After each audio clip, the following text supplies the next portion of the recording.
We're going to go ahead and get started because it's only fair to those of you who are on time. So Plus the weather. Plus the weather, right. So we have the WebEx, and then are you going to monitor that WebEx? Yeah, I'm going to Okay. log on here. Okay, great. Is there a Wi-Fi? Yeah, it should just be CapNet is the open one. It should be available. Well, maybe come sit by you. Great. So welcome. First of all, thank you for braving either the current weather or the incoming weather. Either way, I appreciate the fact that you're here.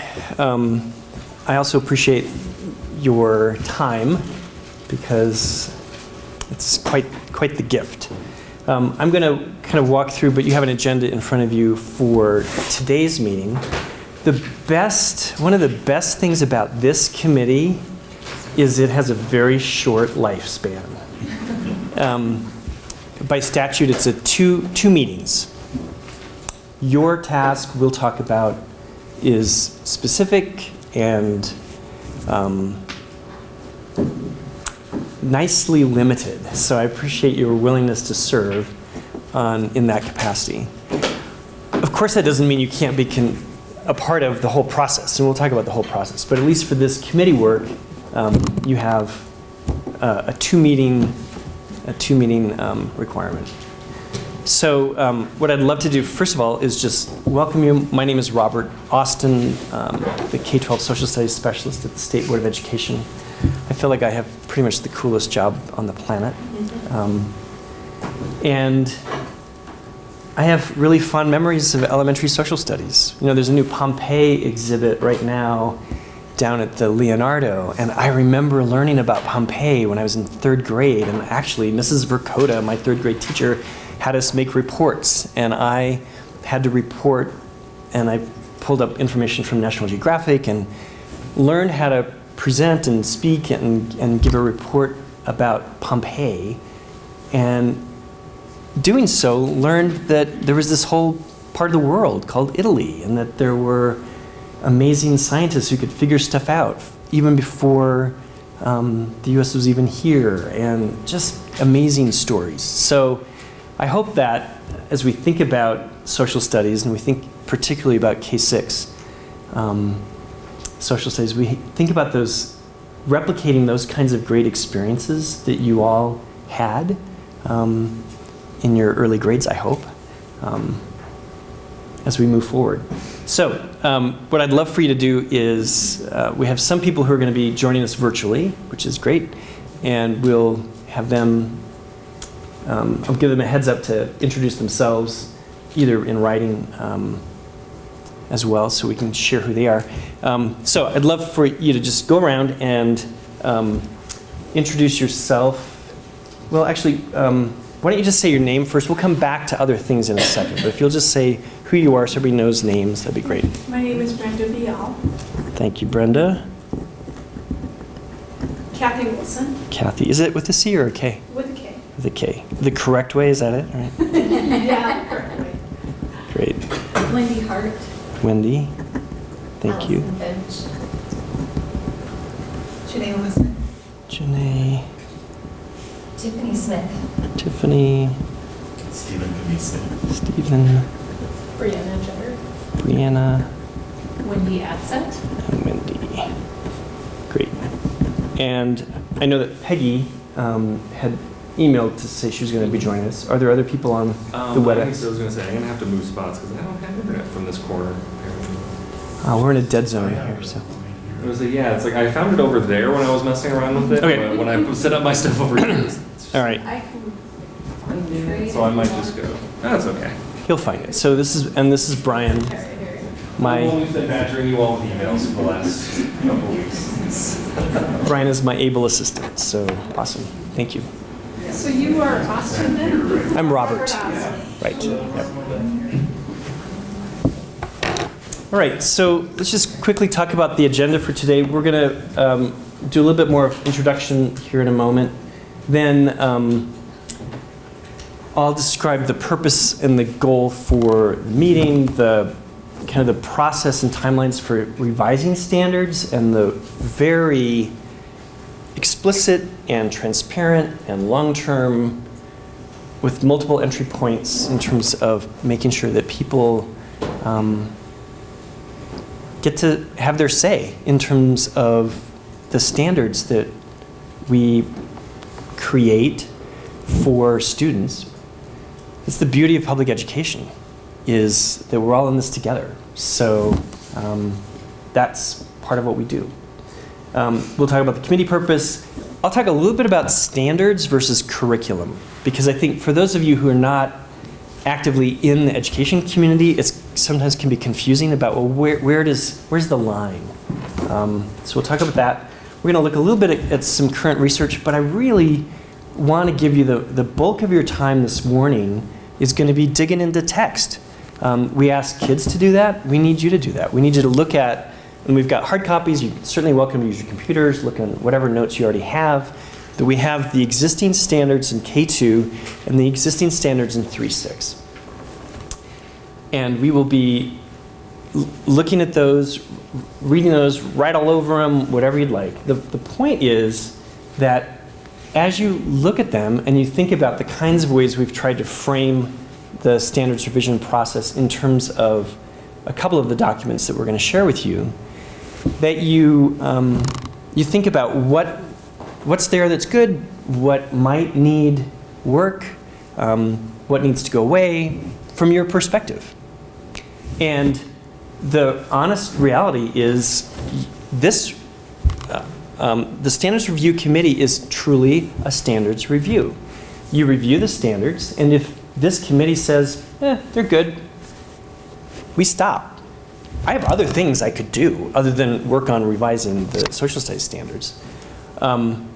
So you just need to know that the entire process begins with this committee and with looking at your recommendations. Those recommendations will then go to the board in terms of providing guidance for then the next steps in the process, right? So today we will at least hope that you'll have time to look at standards, talk with one another. We can break into smaller groups if you want to look at a specific grade level.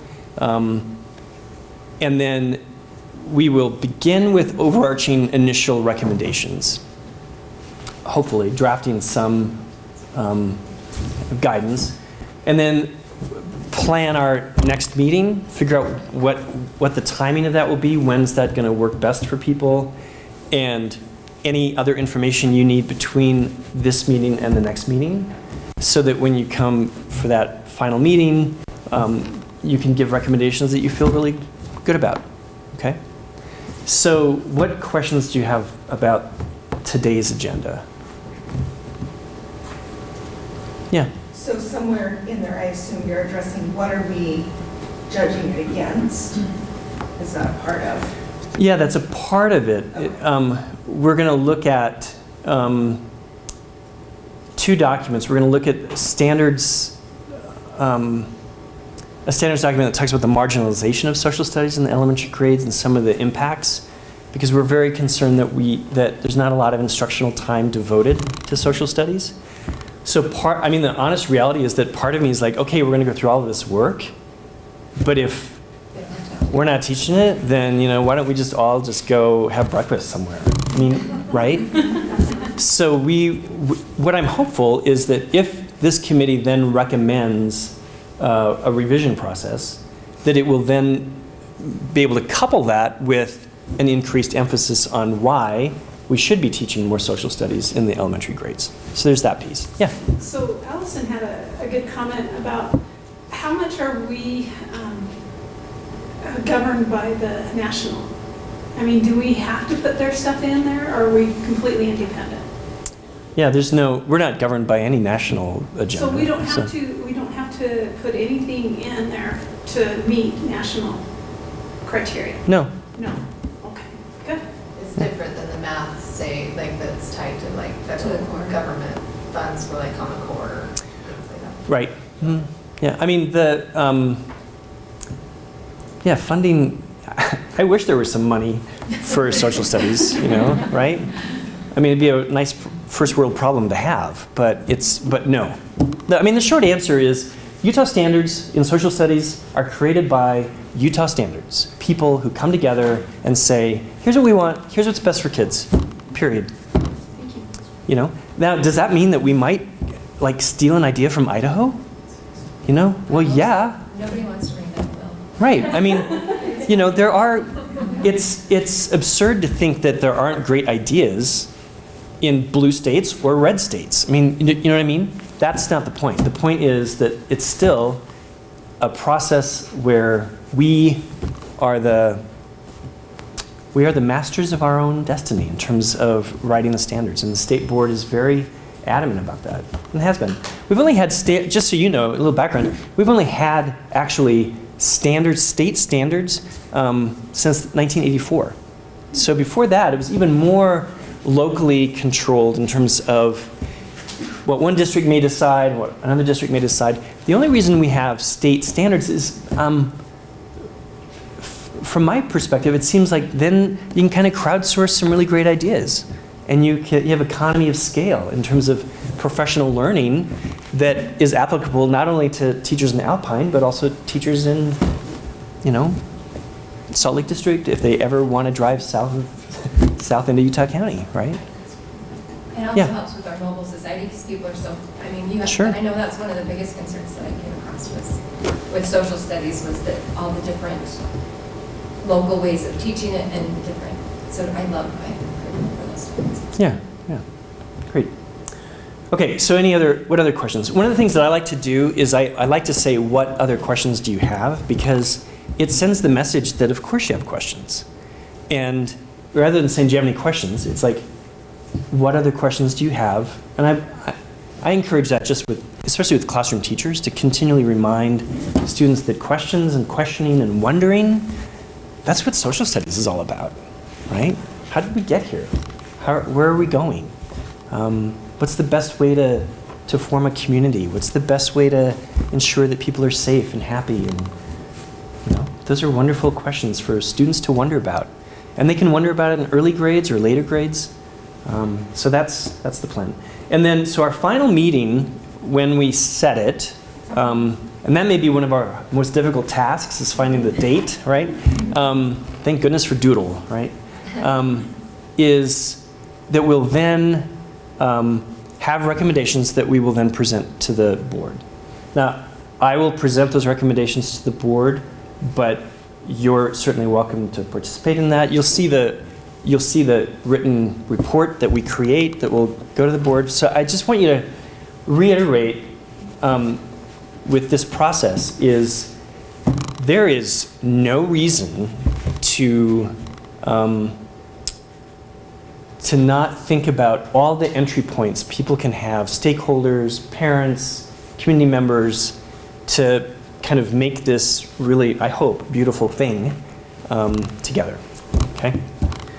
All right, so on that note, I'd like to move on to the welcome. So I'm Robert Austin. Just so you have a little background on me, I taught middle school, 7th grade and 8th grade for about 10 years in Salt Lake City School District. It was, 7th graders are amazing creatures. If you have a 7th grader, you know what I'm talking about. And for me, the great thing about 7th grade was they were still excited about school and curious, and if you could just nurture them through that, all the other changes in their life, it was a pretty great experience. So I loved that work, and then I've now been at the state board long enough that one of these stacks of standards was something that I helped create. So here we are revising what I thought was great, 15 years ago. Okay? All right, Brenda? So I'm sorry, I didn't really tell you a little bit about what I'd like. I'd like you to name where you are, your city, and your role, because we each have different roles and different reasons why we're here. And then your interest, just quickly your interest in this process. And I'm trying to be mindful of the time because I do want to give you time to dig in and work. And we only have 9 to 11 today. Okay, so Brenda. So I'm a retired educator. I taught for 32 years in the Nebo School District. And right now I work part-time for the BYU Arts Partnership, which helps facilitate getting more arts into the schools with the BTS program that we have in our state. And through that, I also am spearheading an initiative that is, we're calling it the Native American Curriculum Initiative. And so I'm excited about that, where we're doing arts integrated lesson plans that have a Native American tie-in. And so why I'm here is I felt strongly about, thank you for the invitation to come, and I feel strongly that there are some important parts of history that our children need to know about that are not addressed.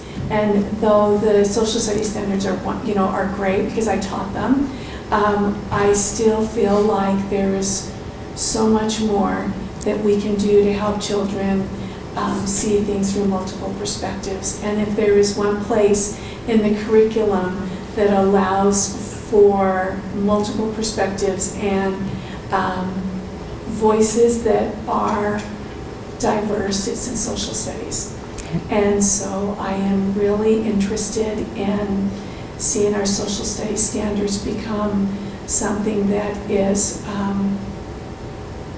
that all children can grasp and feel like they're a part of. Thank you. So my name is Kathy Wilson. And Kath, what's your city? Where do I you live live? in Syracuse. In Syracuse, okay. Syracuse. My husband's been teaching social studies for 26 years. Mhm. So he's got 4 years till retirement. I homeschooled for 19 years. I homeschooled during my kids' elementary years. And during that time, I taught for Lemmy, I taught the Constitution, and I also taught the Civil War.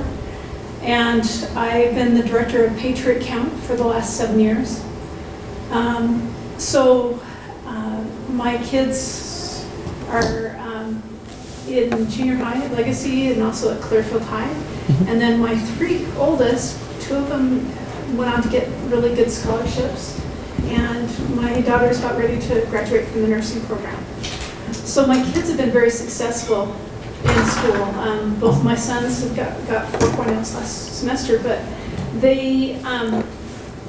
I'm here because I want to make sure that the Constitution and that the Bill of Rights and the Founding Fathers are really taught in the elementary years. Because that's what we do with Patriot Camp, and it does make a difference because I want the kids to be able to appreciate that. I've gone over it, and I like what we've got right now. I hope we don't make very many changes. It seems like it's the core curriculum is really good. And so, but we'll see what we come up with. I've asked my husband to help me because with him being a social studies teacher, in junior high, he'll have probably more suggestions. Great. Yeah, that's great. And your role is as a parent. I mean just so you know, so the committee is comprised of, just so you are clear, there are 7 people selected from the State Board of Education. There are 5 parents recommended by the Speaker of the House, and 5 parents recommended by the President of the Senate. That's how the committee is comprised. So Okay. I'm a concerned parent Yeah. because I want to help. That's great. I want to make sure those kids get that education because I believe in public school. I mean, my husband's been a teacher and my kids have benefited from it. Great. Thank you, Kathy. Wendy? So, Wendy Hart, I'm from Highland. I'm here as a parent, although I just completed my 2nd term on the Alpine School Board, and I didn't run again, so I have... Thank you for your service. So I have, so I do understand the difference between curriculum and standards. So I kind of have that, while I haven't ever been a teacher, formally, I have that perspective as well. So, Great. and I'm just I'm a history geek, but fascinating. Yes, we need those. Great. Thank you. Allison. Allison Bench from Alpine, and I love what Wendy said because my background is in sociology. I'm here as a parent, but my degree, I have a minor in sociology and art is my degree, and so I love what you said. And the things I focused on in the history part of my sociology degree was Native American history.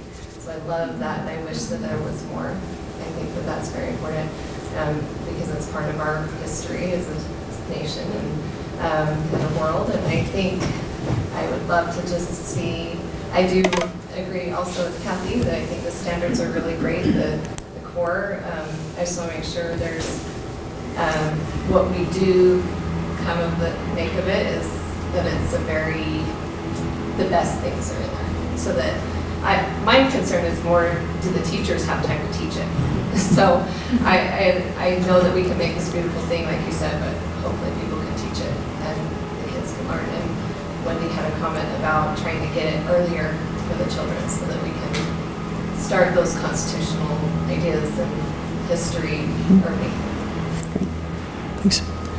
I'm Janine Listen. I'm in Salem, Utah area, but I teach all of the social studies content methodologies at Brigham Young University. So my role is to help those pre-service teachers understand what the curriculum is, whether it's this or whether it changes, whatever it is. And I'm always looking at it through a lens of integration. How can this work in with what they're required to spend so much time on? And then how does it align with maybe recommended standards that have come out in CSS? There are a lot of skill standards that I think are really relevant there that are not officially written into Utah's curriculum. So I'm giving the talking stick, right, to Janae. I just thought of it. Just finished. Well, yeah, I mean, so people online can hear a little better if I just hand that to you. So just kind of like hand it off. All right. Okay. So you were the acronyms. So Janae was talking about NCSS, the National Council for the Social Studies. It's the national organization of social studies teachers across the country.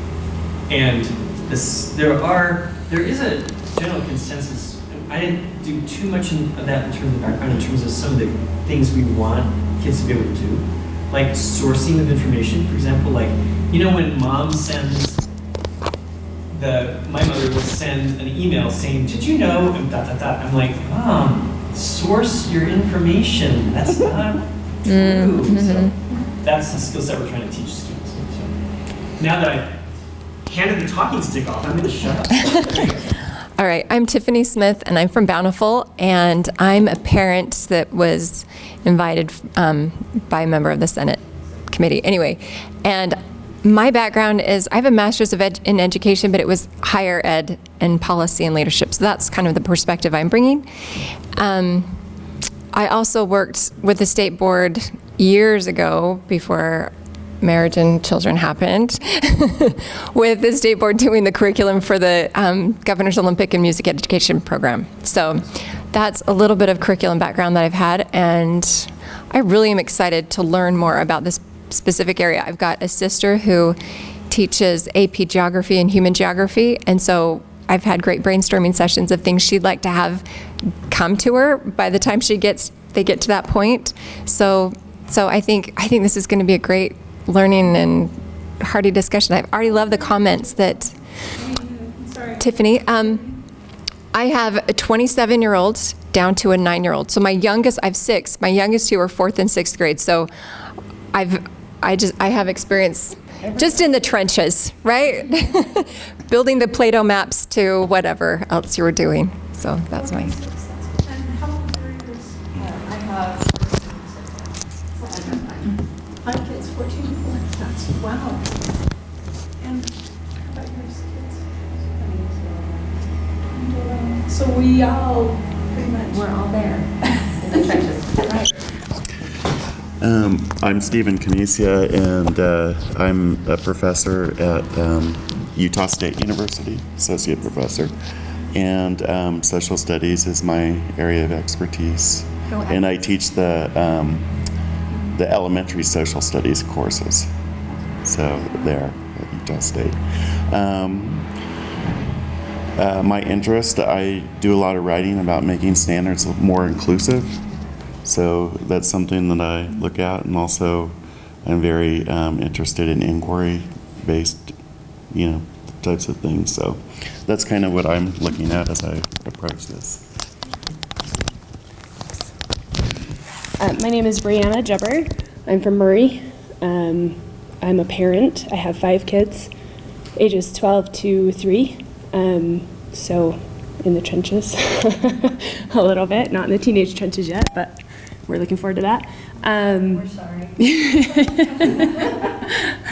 Trying to brace ourselves.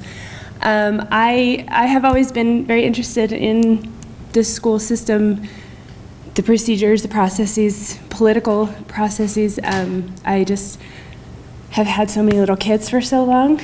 So this is my first experience like this. I have a long-time friend and neighbor who has been very, very involved for a lot of years. And she would love to be here, but doesn't have kids in the system anymore. So she recommended my name because she knew that I was interested in this stuff. So I'm just looking forward. My husband didn't graduate from high school, but he graduated from college. He and his family took a very non-traditional route to education, a lot of different things. So I'm just really interested in a lot of different avenues to education and a lot of different ways that they achieve the education that is right for each child.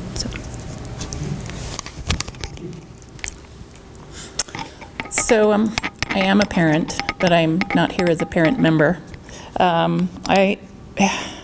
My training is in history. I have a doctorate in history from the University of Colorado at Boulder. And I work at the Utah Division of State History, but my focus is on social studies education, and I coordinate the National History Day program for Utah. That consumes most of my professional time, but we also work on building curriculum and a variety of other projects. And, you know, I love what I hear coming from this table. And I love the diversity of views that are represented here. We are always concerned about making sure that every child that comes into a Utah classroom sees themselves in the social studies education that is happening. And so that inclusive element is very important to me. But I'm happy to be a part of this work. I think it's really important and can have some really positive impacts. So. That's me.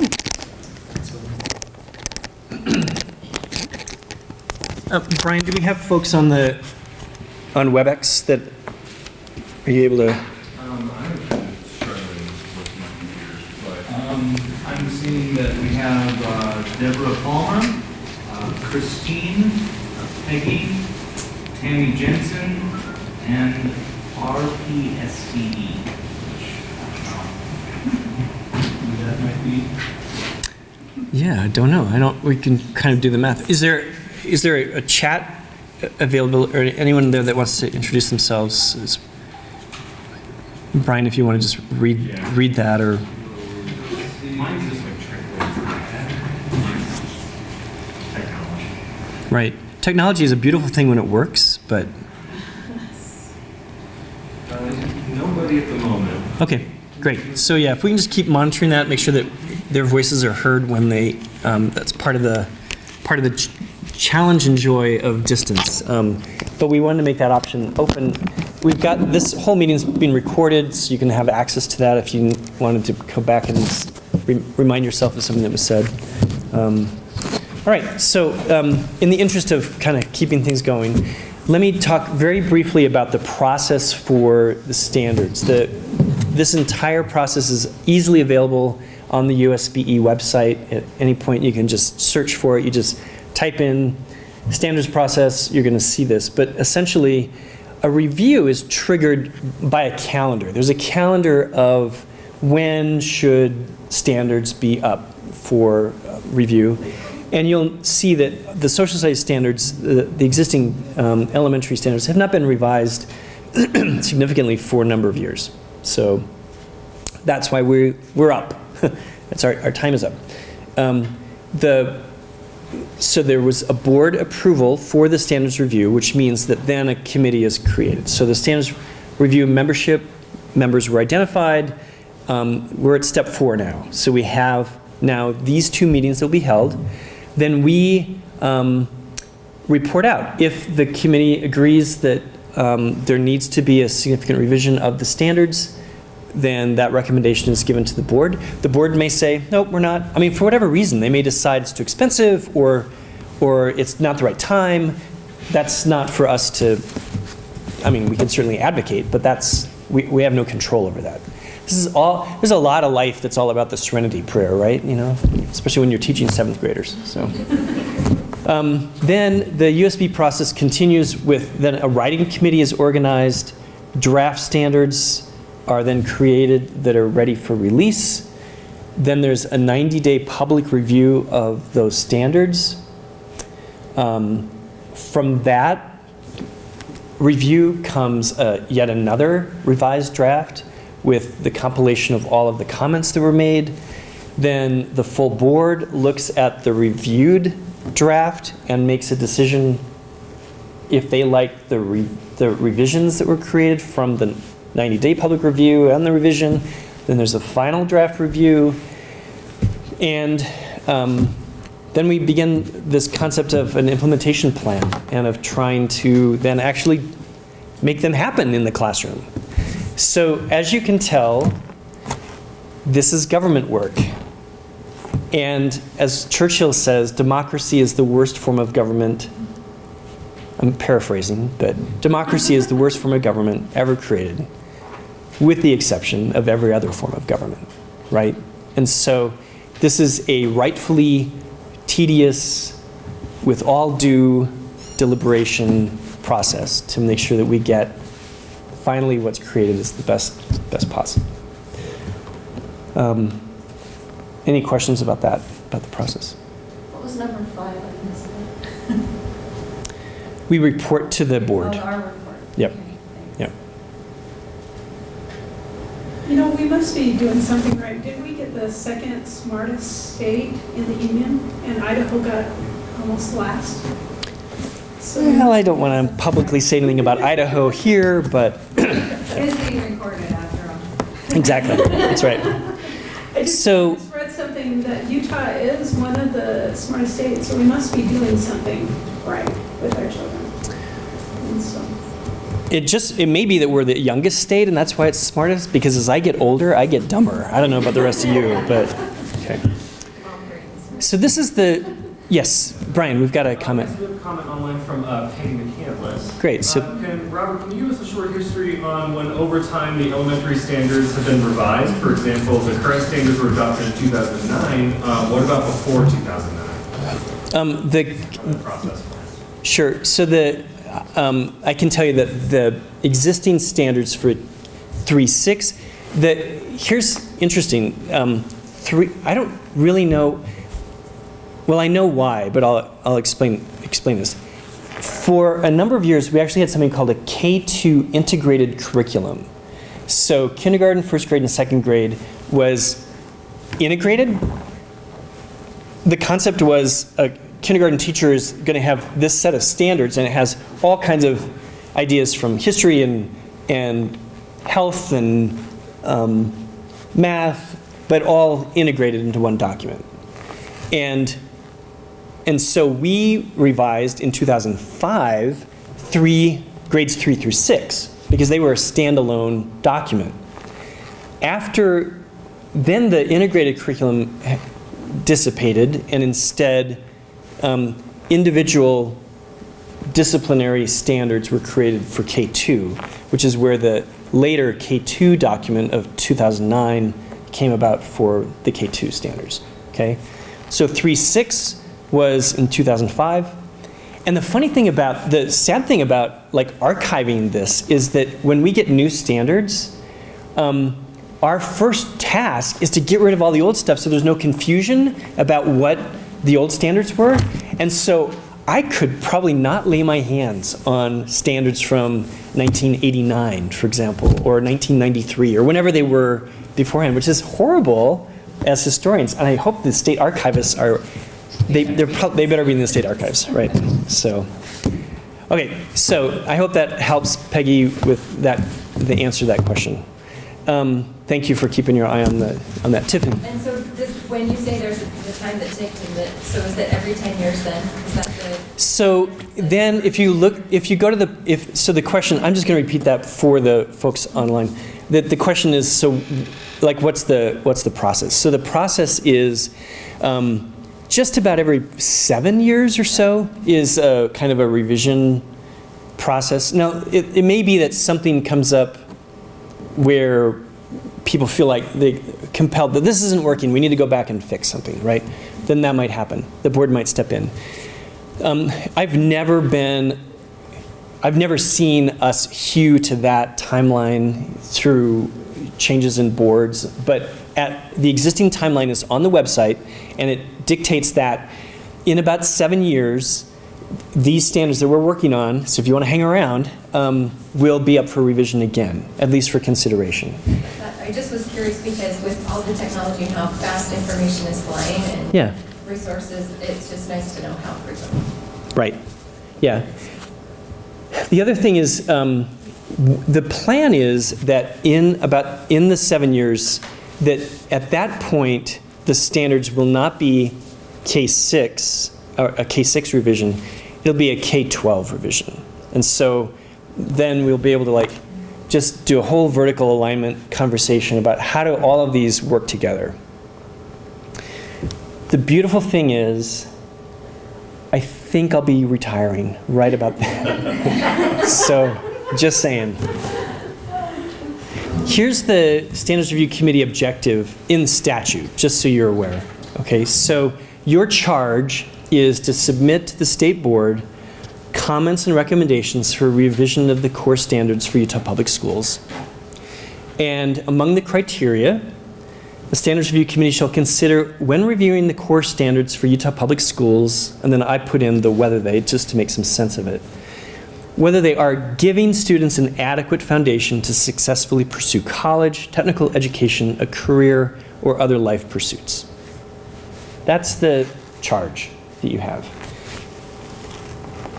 I have other things I want you to consider as well that we'll talk about in a moment. But that's the statutory requirement. Yes? For this slideshow, will you have it in a way that we can come back and revisit? Oh, sure. Yep. We'll make sure that I don't think I've sent it yet to Brian. I was flying back from a conference last night when I was making this, so No worries.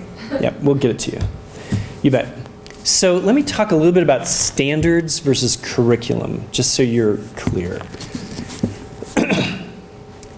For example, my example of Pompeii, that was probably not a standard. There wasn't a standard in Iowa in the 1970s that said every third grader will learn about Pompeii.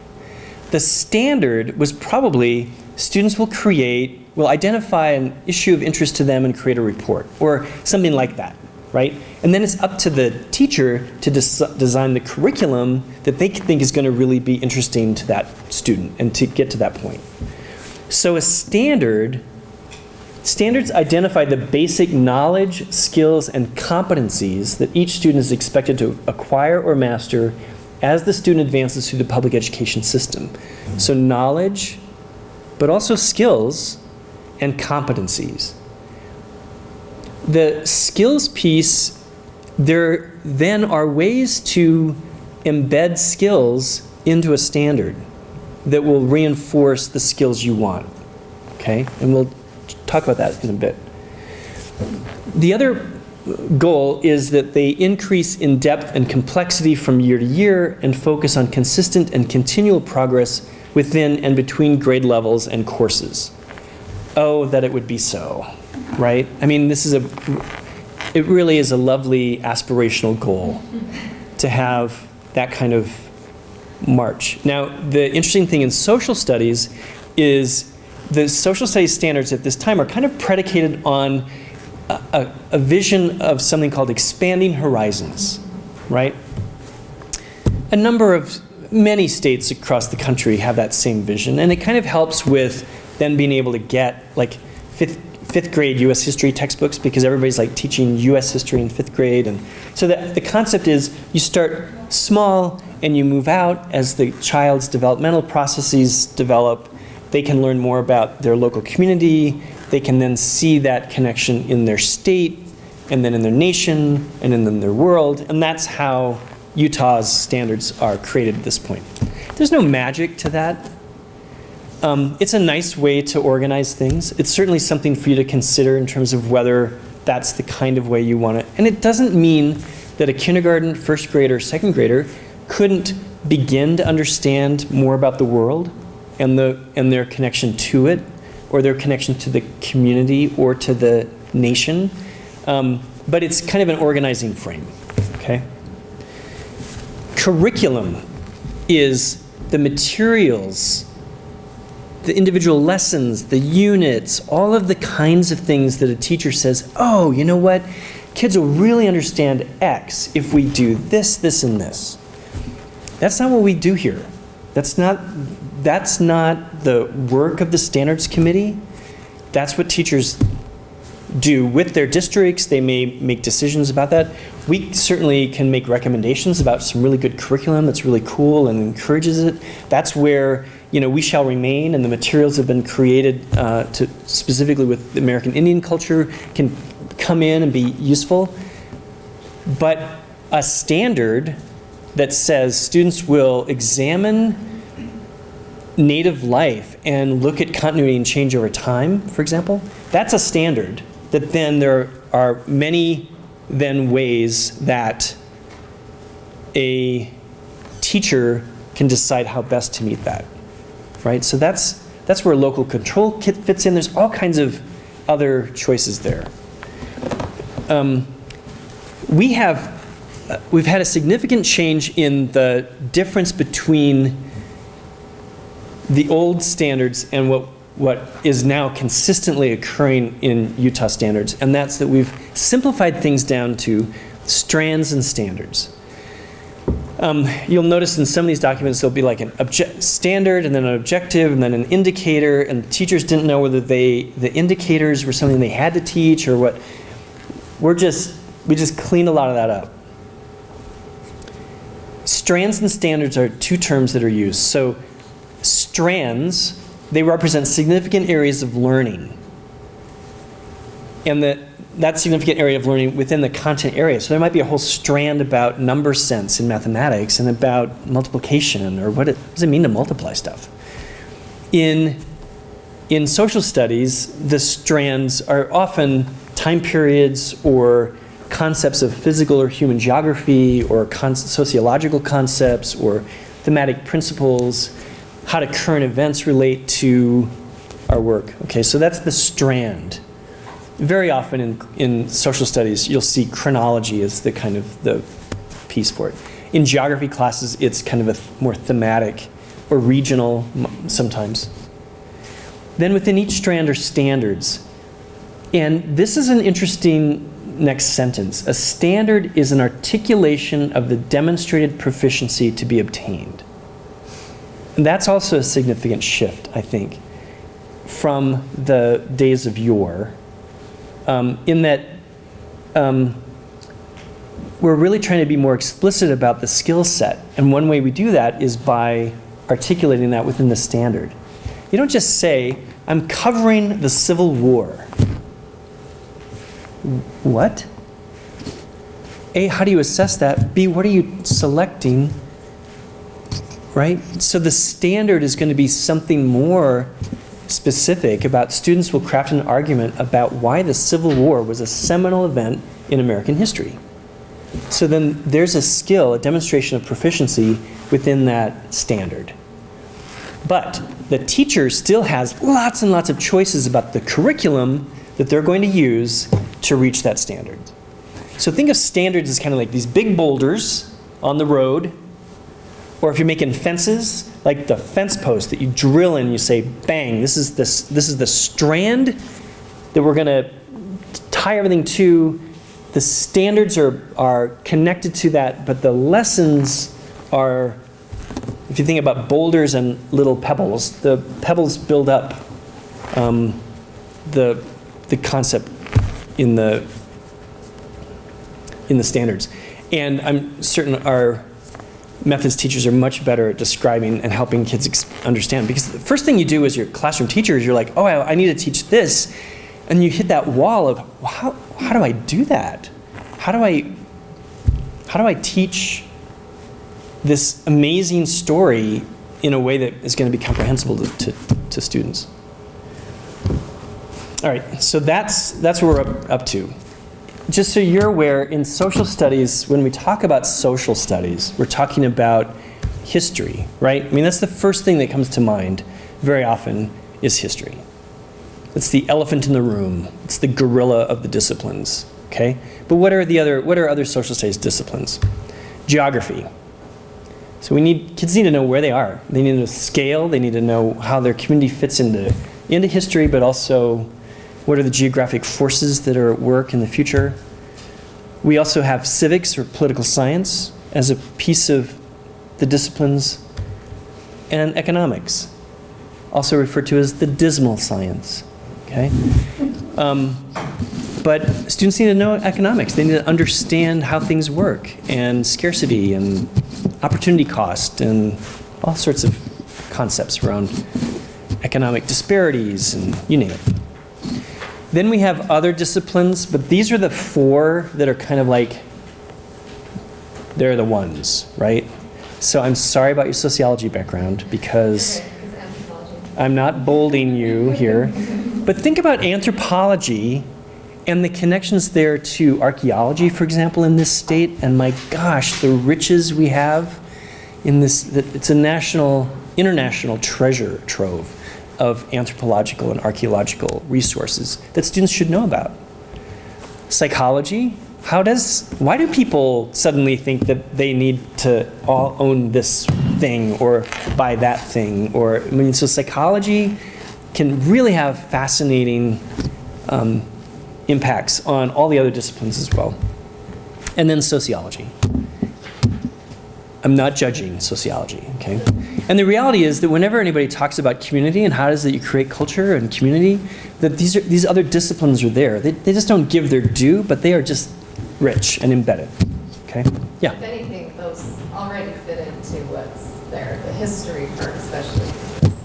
Right. I would almost say they're sub to the history. So. Yep. Now, I want to talk a little bit, I'm going to show a few specific content standards that are in the current standards, okay? 5th grade standard 3. The standard says students will understand the rights and responsibilities guaranteed in the U.S. Constitution and the Bill of Rights. I want you to think about our standard definition, which was a demonstration of proficiency. And then I want you to look at that standard and just think about that. Anything you notice?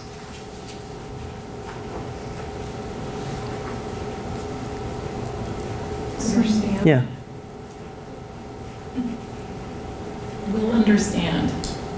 Do you all understand that standard? Can you nod for me so I can move on to the next thing? Right?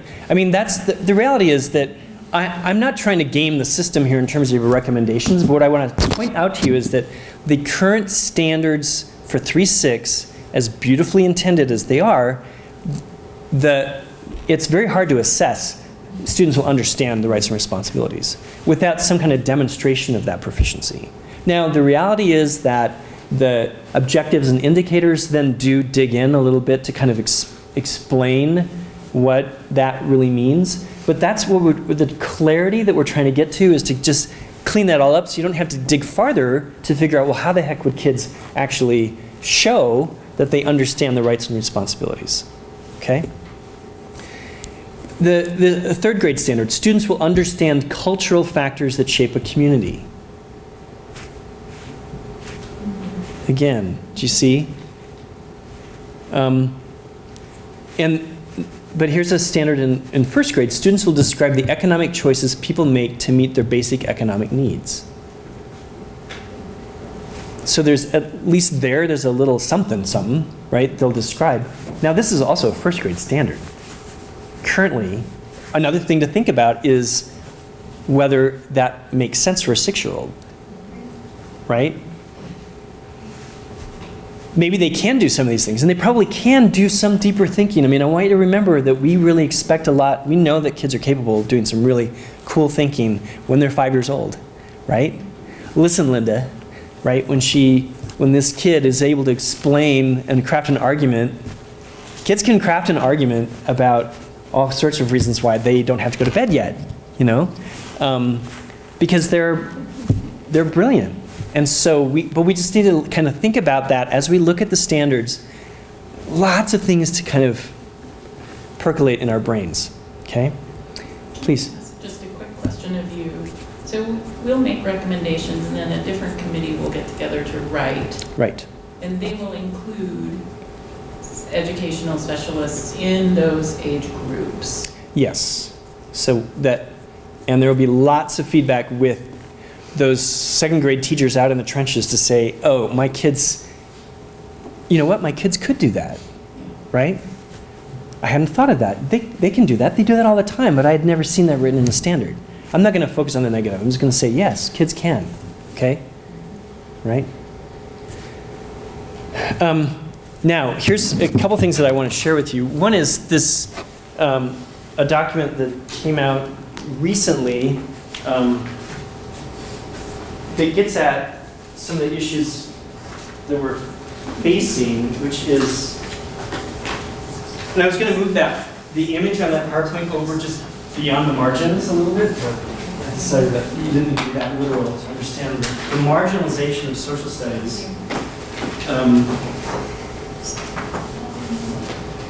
Is one lens to think about as you think about, I think I gave you two.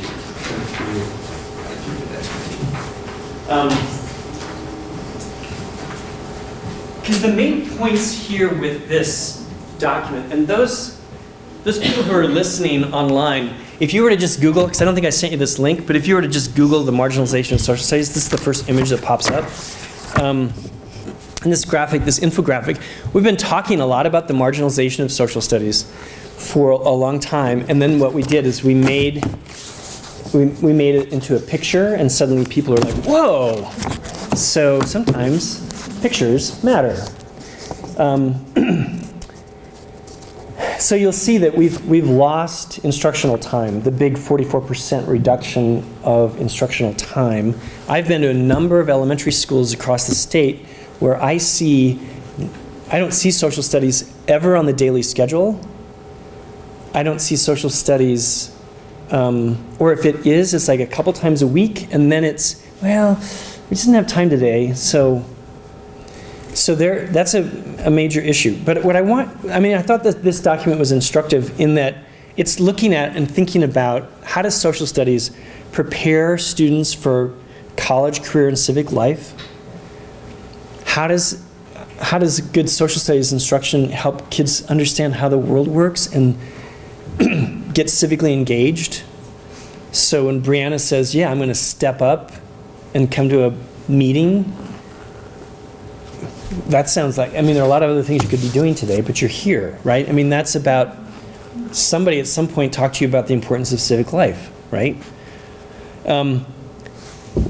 What we know in 8th grade in the bottom is that the National Assessment of Economic Progress, which is NAEP, shows that students, their proficiency on civics is not proficient, 23%. Yeah. What would you say this measures up to before the standards were 9? Like when they went from integrated to non-integrated? How would it? Yeah, I don't think we have the data, I'm afraid. Yeah. I'm just curious because it almost feels like history kind of encompasses all the other subjects too, and it could have been. Yeah, I think what we can say is what's happened in at least is that there's this real focus on literacy, which is, of course we want kids to read, and on numeracy. Of course we want students to understand mathematics. No one denies that. But if you have a plate and there's your main entree, trying to fit the arts or health or recess or social studies on there without figuring out how is it that we can integrate all of that together is the challenge. Yep. So part of the work that we would do then with social studies standards is look for those natural connections. For example, if you recommend that the standards be revised, one of the things that we would look at would be looking at where in 4th grade mathematics or 4th grade science does it make sense that we also talk about similar concepts.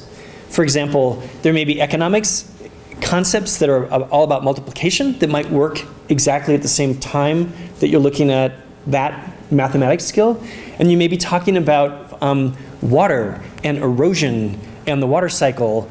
And then in social studies, that could be a great time to talk about natural resources natural resource and stewardship of the land, and how do you make sure everybody has enough water to drink, and right? So one of my favorite sayings is, teaching is easy if you don't know how. Right? So the same thing can be said for standards work. It's like, if you don't know how it's complicated. But if we think about this more strategically, I think we can come away with possibly being able to make an argument for where this fits and why this fits. Okay? And then the big piece on the right-hand side is all about this reading, that we know that students who understand more about the world and have deeper content knowledge, they can do better than, and this gets back to like cultural relevancy and reading things that make sense to them. They're going to, if I give you a reading example of the game of cricket and I had you try to make sense of the terminology, you'd be like, you could read it, you could decode it, but you have no idea what it means. If a student who's a poor reader but knew cricket also read that, they would be able to actually do a better job than that student who's a really great reader but doesn't know anything about cricket. That study was actually done in baseball, with poor readers learning about that knew a lot about baseball and could do better on a reading task than students who didn't know anything about baseball but were quote unquote good readers. The implication is content knowledge matters. You need to know that there was this place called Pompeii at some point, not for Pompeii, but so that you know that there's Italy, and that there's a Mediterranean, that there's oceans, and that there's time, and that there's volcanoes, right? I mean, awesome, Vesuvius, that's why that pizza place had that name. It's awesome, So that's one point that I want you to look at, is the marginalization of social studies and the impact. So this frame here then is, how are we then helping kids with reading and writing and speaking and listening? And can our standards reinforce that skill set? How are we helping with college, career, and civic life? What are the skills that we want to develop in our standards that can help kids be better prepared for college, for career, for whatever choices they make, but also for engaging as citizens? And the whole piece here about civic engagement, if students don't feel like they have their own personal sense of power and their own efficacy, they're not going to participate. So we need to think about, how do we replicate this concept of democratic classrooms where students can learn about and have conversations with creating rules and understanding procedures and figuring out how they can have student voice in 5th grade, in 3rd grade, and in kindergarten. Okay? The other document that I want you to look at is at your table. And this is called the Utah Portrait of a Graduate. What I would love for you to do is look at, and we got 2, 4, 6, and you 3. If you get 3, would just talk with each other. If you just partner up for a moment with one another, I'd love for you to answer this question. Just looking at all the little colored dots, okay? I'm just going to really quickly read you this paragraph here, which says that Utah's Portrait of a Graduate identifies the ideal characteristics of a Utah graduate after going through the K-12 system. These are aspirations not necessarily meant to be quantified and measured. These characteristics begin at home and are cultivated in educational settings. And there's both the blue ones, the yellow ones, and the green ones. And the blue ones, for example, are mastery, and you've got this first piece is academic mastery. Academic mastery, huge. That's what the standards are about, right? But they're not just about that necessarily, right? So I want you to look at with this question in mind, where do you see social studies or social studies concepts in any of the, do you see social studies concepts in any of the other 14 indicators of what we think a graduate should master? And just talk with your neighbor about things you're noticing. Maybe you could one person look at one page and the other one flip and look at the first page, and then you can talk about it. Okay, so I'll give you just a couple of minutes to talk about this. Okay.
Everyone should be is live. Great. Okay, cool. Right now, I'll try to relay any questions. They just wanted to know how they could participate in the last hour. I know it's been kind of hard, but that is literally the only spot in that entire room so far that I've been able to get internet on my laptop. That's crazy, right?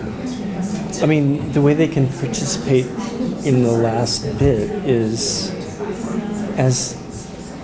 we're going to have them looking at and reading through the standards with the portrait of a graduate as one of the things they consider is when we share out overarching recommendations, they can also share out what they're thinking. So if you could just ask them to plan on that. So yeah, just any questions or comments, I'll relay through the chat box there. Yeah. So about 10:45 is when we're going to start. I'm going to give them a good chunk of time now, pretty soon, to begin their work. Perfect. If you haven't had a chance to look at both sides of the page, just do that, and then finish your sentence, not your paragraph. Is one of the things I heard somebody say, right?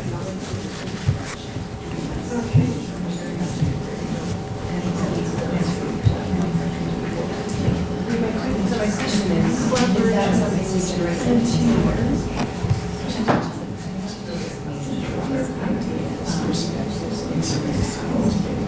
Because that's where I would see the best. I've shared some of the concepts. I'm studying the Just recommendation on the curriculum and shifts.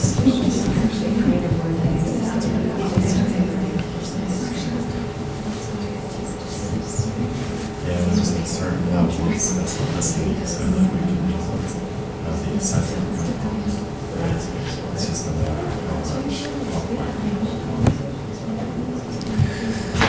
All right, so ladies and gentlemen, thanks for partnering up.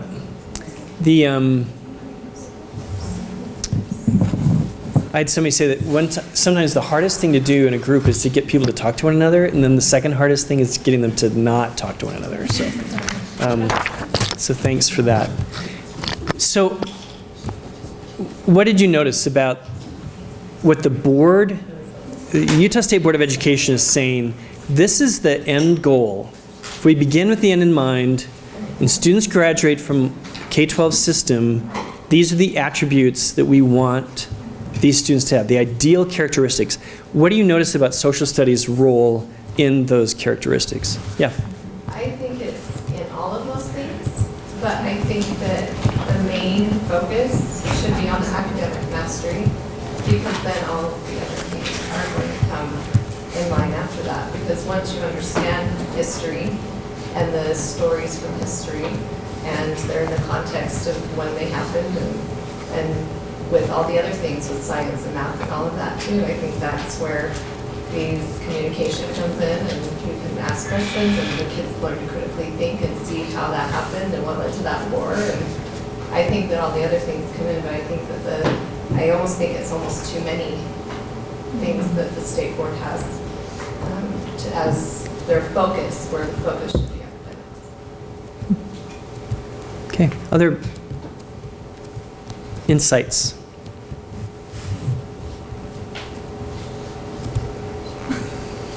I don't know if this falls into this.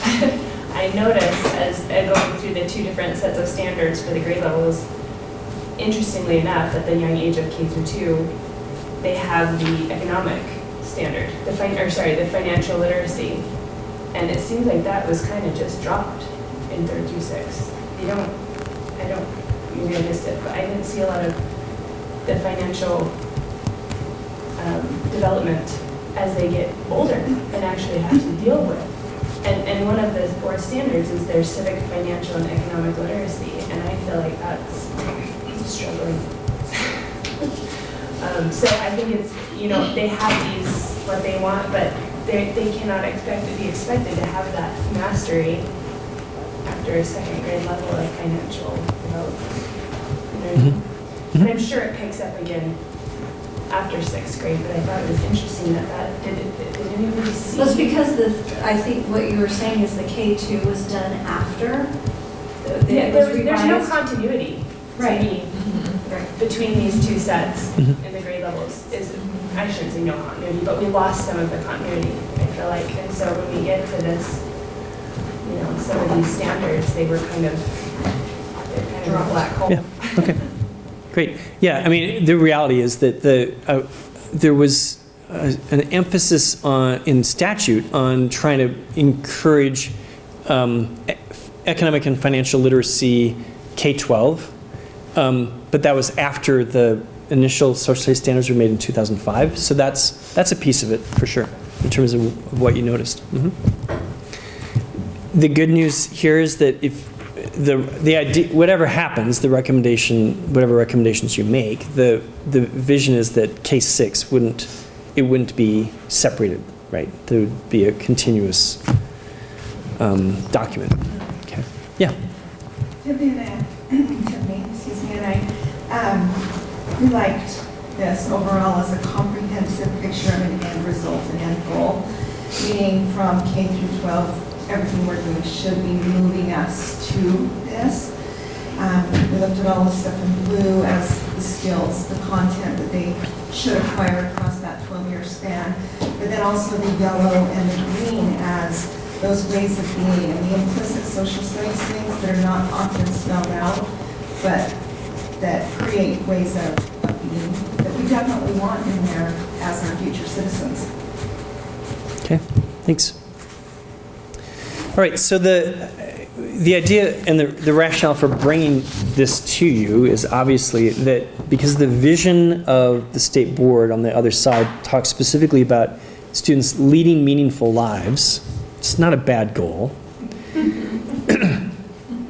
Engaging civically, clearly a social studies concept, and also having the knowledge and skills to learn so that they're lifelong learners. I think you raised a very interesting point, Allison, in the concept of that if you do the content well, and if the standards reflect the kinds of things we want content-wise, that many of these other things are going to happen. And that, for example, standards that encourage creative problem solving as a piece is going to hit on academic work, but also on creativity and innovation, right?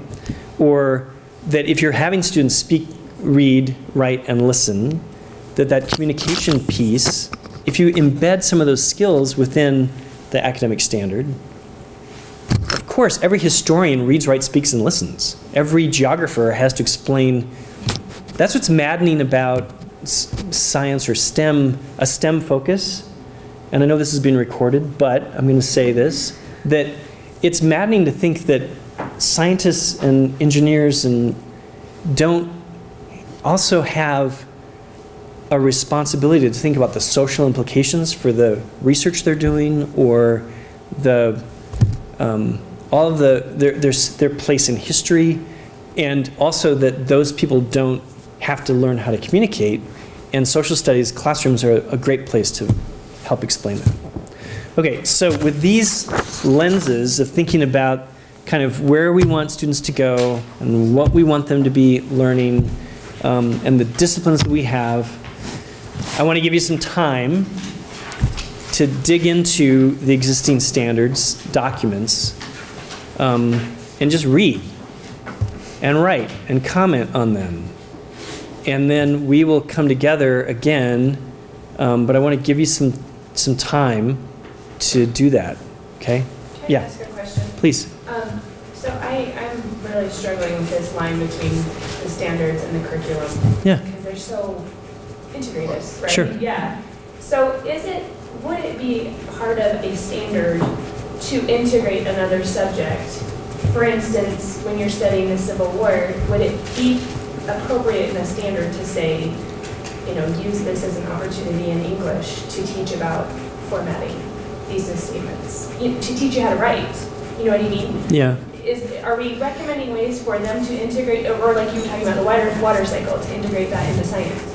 Probably not in the standards document. There would probably be like a supporting document that would show a teacher how this reinforces that. Is that something you would include and recommend, or is that that moves to another process? Well, what a recommendation you could make would be that the writers look for the natural connections between other disciplines to inform both their creation of the standards document, and also that will inform the implementation process as well, right?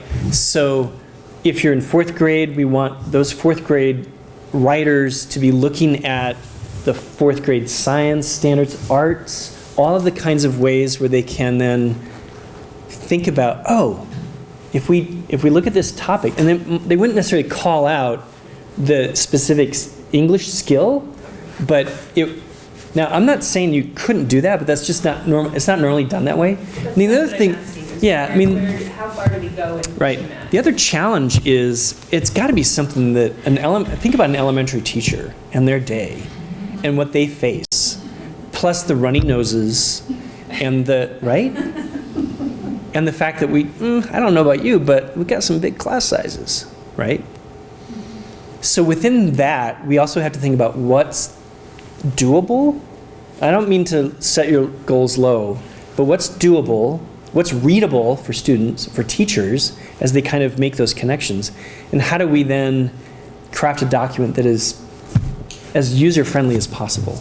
But that's really stuff that here's what you can do. Your recommendation can be, make a user-friendly document that weaves together disciplines as much as possible, and then you get to go, all right, let's see what you can do, okay? Yeah. So, by delving into these standards, are you asking us, so the real question that we should have in the forefront of our brains as we're reading is whether a revision needs to be made? Yes. And why the revisions need to be made, or what our recommendations are, in the sense that we're not going standard by standard or grade level by grade level, but we're doing an overall kind of reading of it. It's a very lovely way to look at it. Think of it, you're flying at 40,000 feet. But what you're seeing is, you love that they're in 5th grade, there's conversation about the Constitution. Keep that, right? There's stuff missing. There are missing stories. Where should those be? What's the, right? That's what you notice. You feel like it's not clear necessarily, there's too much understanding and not enough demonstrating how it is that you're understanding. Those are the kinds of recommendations you would make. Okay, as much guidance as you can for the board. Okay. So after we go through this on our own, are we having a discussion about what our individual leanings are? Yes. So we'll have a conversation together about that. What the hope is that we can come to a consensus about the recommendations that we want to make to the board. Okay. All right. So I want to give you time because I'm buying you some time right now to read. Okay, and dig in on the 2 documents. So, yeah. So here's the 3.6. If you're already really familiar, you can start kind of thinking about crafting your ideas and recommendations. Okay. Would you rather have it on paper or? It can be paper. It can be on the computer, and you can email it to me. We're gonna try to craft together. I'll just add to the PowerPoint what people draft recommendations.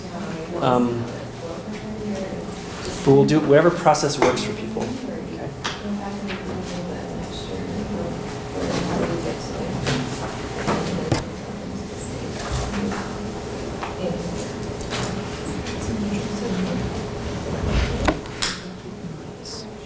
Allison, I'm sorry, will you keep those going? Sorry, that's right. No worries, no worries.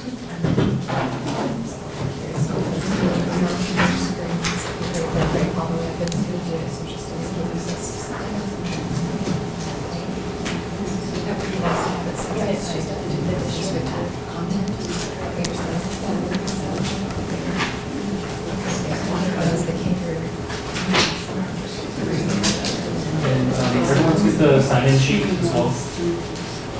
And then will you note on there who's on the WebEx? Yeah, that's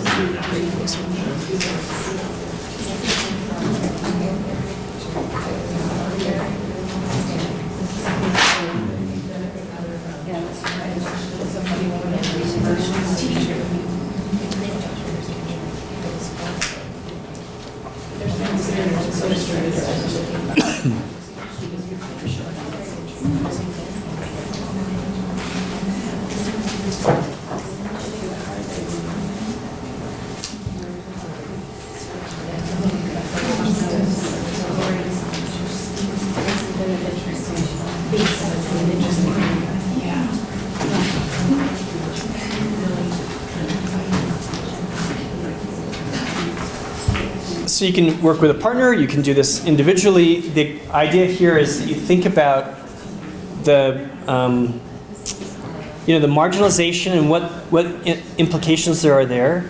You think about the kinds of ideal characteristics that we're trying to grow and nurture. Are there specific skills that you just don't see that you think need to be there? And a lot of the skills are embedded in the Portrait of a Graduate are skills like corroboration, media literacy.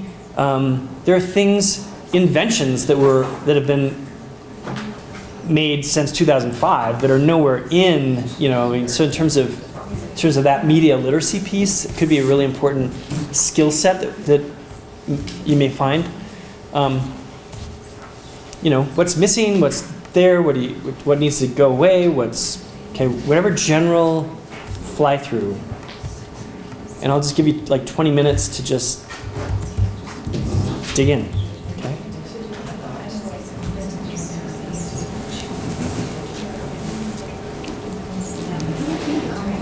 Do you want us to dig into the objectives or do just the standards? You can't, yeah. Great question. I'm going to look at this for in the standards as they are, I don't think it'll be informative enough just to look at standards, right? You're going to have to look at standards, objectives, and indicators and see, because a lot of the objectives are kind of the idea of what a standard is now more defined as a demonstration of proficiency. So don't just fly over at just the standard level. Dig a little bit deeper into the objectives and indicators and see what speaks to you. Does that help?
Can I just ask a question? Sure. On the standards here, where it says culture, citizenship, geography, and financial literacy,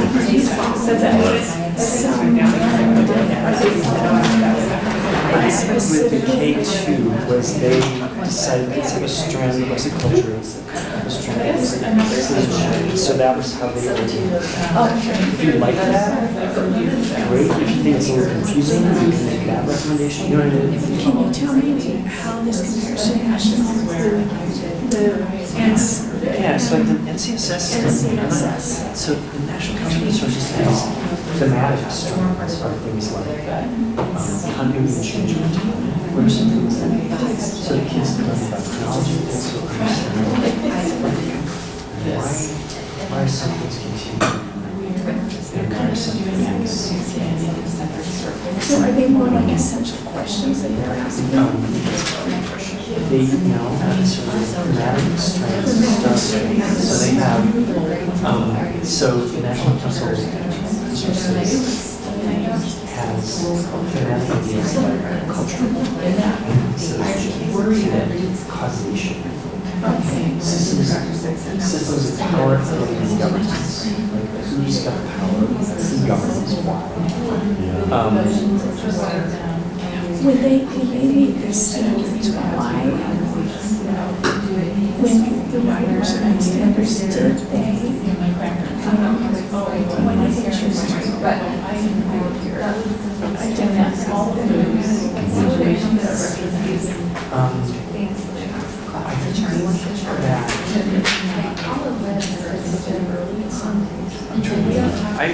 I wasn't actually part of the P2 writing what I do know is that I think thematic is so we try to assess thematic ideas how they interact or culture or so an introduction to the standards. In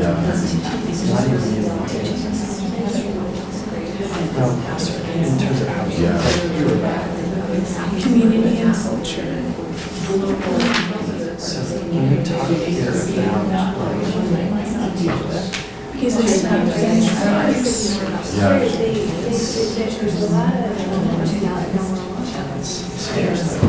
I'm looking at the electronic version too, so it's not that much, but I'm looking at the we looked at these, there were 10 things we looked at.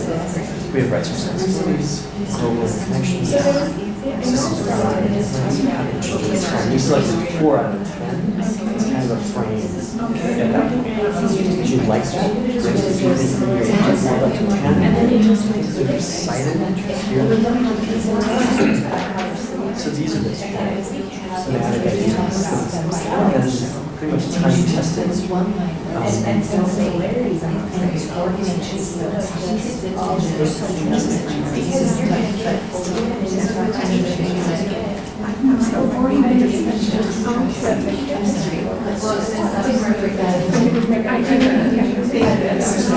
Just so that I know what. Okay.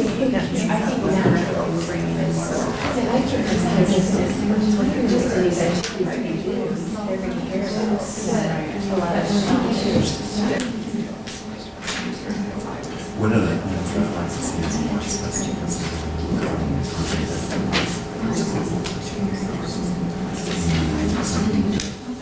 A lot of times, teachers think that and then, I agree that it's the first that I think it helps them with good governance. Yeah, because usually people care for ideas that seem to horizons that talk about families and worlds, but it's still that's but it's not necessarily for it. So that's what's gonna happen. So we have Deb is just typing up her notes into the chat box and then full answers. Do you want to present that? It's in my with the rationale for the rock, but it can send it out in that much into Yeah, right now I just have running a Word document with everybody's individual notes and then the thing they want to know how they can participate in like personal discussion kind of thing that I'm doing right now. And it's kind of hard to do that. If we can do it all together, so it's we're not discussing it. And we will discuss, and they point to me.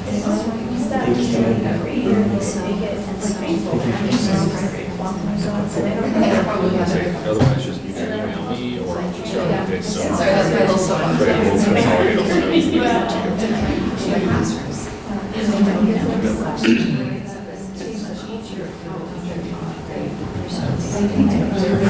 so bad. And I teach all Usually, more for text. Yeah. They switch classes sometimes.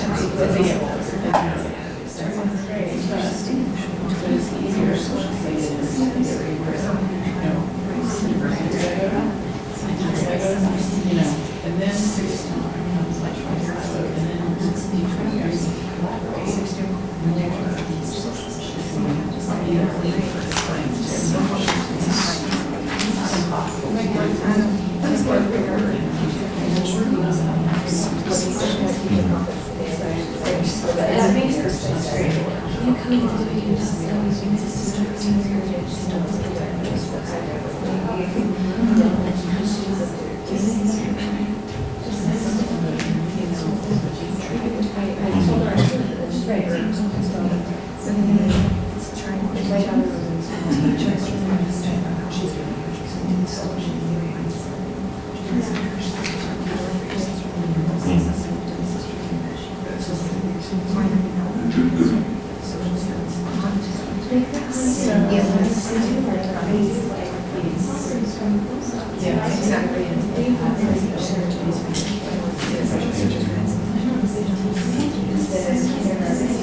On this one, if you look further back, they do it against Strand.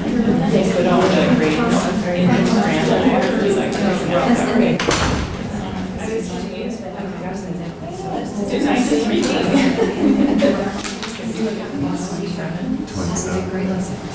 Yeah. Civics.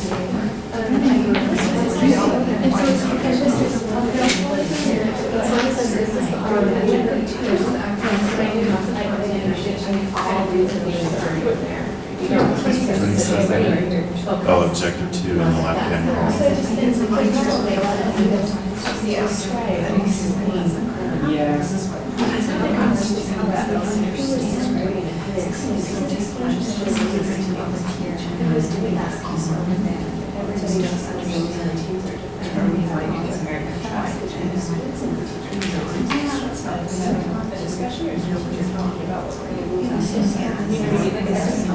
I thought that was really good that way. But we did so. No, I think that's kind of what he was, when you're talking about where there's is. Well, and plus there it's more. Right. Gives us more connection.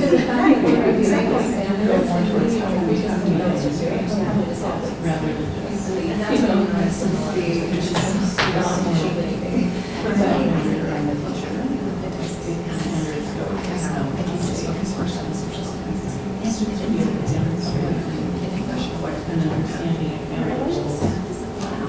Is that good to just connect?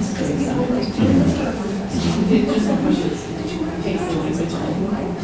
These stuff, I think that definitely rather than assuming. Yeah, it kind of helps them make a connection to an assessment of the standard. They set more rigorous, but also in a better direction. Right. How is that doing this with your project? And one is waiting for,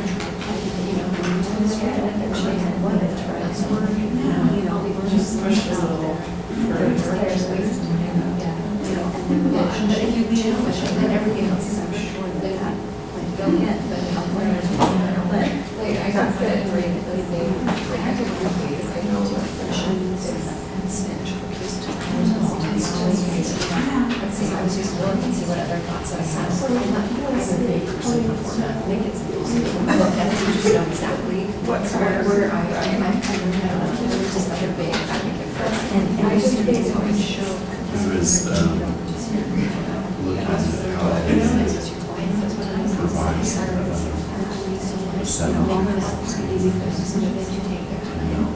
like some of it is more towards that end brain. That was just fun. And I wish that this out. So I was just reading that again this kind of see how they're so different. Yeah.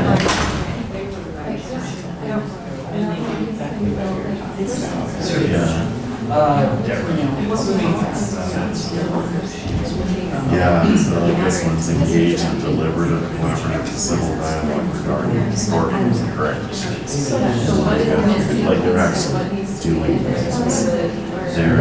They're doing things that historians do, that citizens do, you know, they're doing.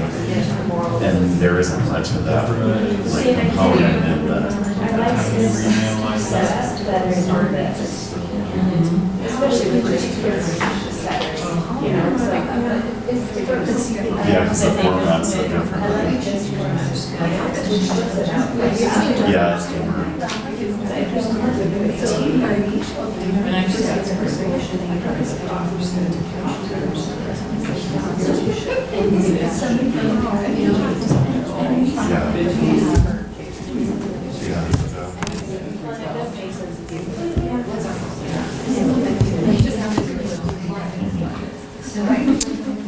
Right, so I'm just going to check in so that the people online can also kind of know where we are. I did want to give you a little bit of time to look at the document itself. This is a standards review committee, so part of my job is to make sure you have a chance to review the standards. Obviously, we sent them beforehand. Many of you did your homework, which is great, but I can't also assume in your busy lives that all of you had a chance to kind of dig into them as much as you would have liked. So I wanted to give you time to look at them and kind of remind yourself where things stand. But I'm happy to kind of check in and see, are we ready with, like the 18 minutes that we have left, are we ready to begin to think about putting together some overarching recommendations? To start with, let me talk to you about the two things that we're gonna do between now and then. And then those of you who are listening in on the WebEx, I gave Brian my cell, so he'll put that in the chat, and you're certainly welcome to, if you want to be a part of the conversation, more in real time rather than sending in the chat, you can join me on, call in, and we'll just try to get us, I'm really bad at the conference call options on an iPhone, but if anybody else knows how to do that, or if we want to put a couple phones up, we'll figure it out, okay? So I just want to make sure that people who are virtually attending can participate as fully as possible, given the limitations of our current WebEx system, which is what we use at the state, and it's not as zoomy as Zoom, for example. If you ever use Zoom, it's pretty cool, but we're not that cool. We're trying to get there. Nothing personal against Alex, who's back there making things happen. He had no say in purchasing WebEx versus Zoom, for example. But do you feel like we're ready to kind of have a conversation about at least? Hello. Good morning. Good morning. Hi, this is Deborah Palmer, behind the scenes. Yeah, thanks, Deborah. Thanks for calling in. So, all right. So, if we're ready to kind of have a conversation here about, I'm going to just talk a little bit about the homework for next slide. Think about the standards again. What's essential? What's missing? Think about the end in mind. Consider connections across disciplines and grades, and then talk with people. Talk with your colleagues. Talk with your parents. Talk with other teachers, and think about what else you need or what other information you need in order to set up for our next meeting. We'll need to figure out when it makes sense. I have a doodle for the next meeting as well. That I can send out after we're done here. Great. So we'll just need to look at some potential dates for that. So again, if you have any questions, you can contact me directly at robert.austin@schools.utah.gov. We'll email out this PowerPoint so you have that.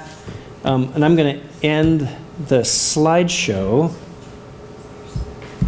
and just go to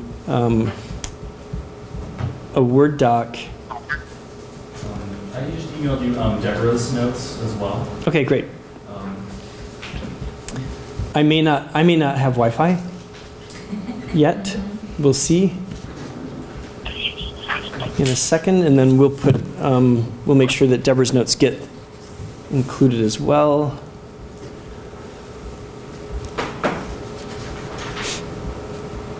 I'm continuing to the internet.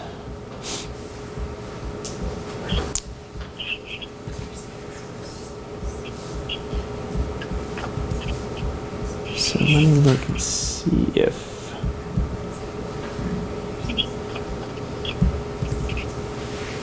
Great, okay, so I've got... Deborah, so we've got your notes.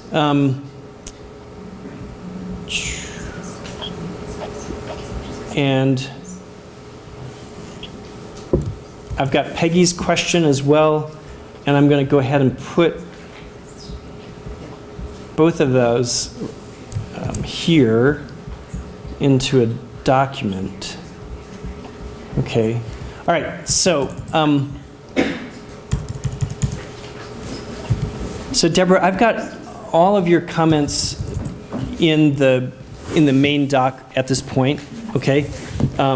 So we'll make sure that we get that in.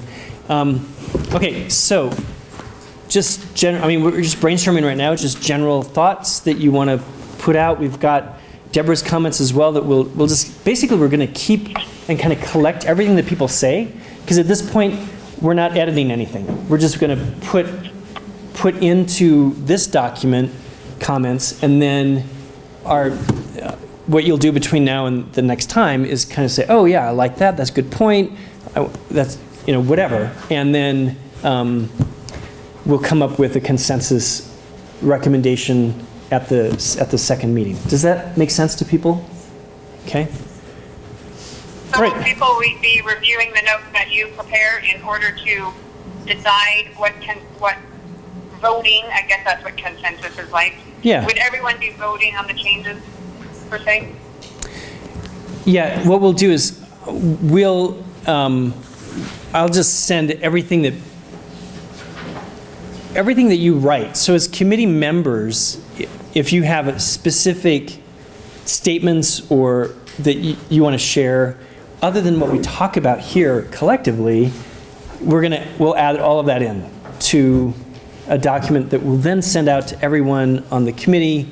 So we'll have all of that kind of raw material to use to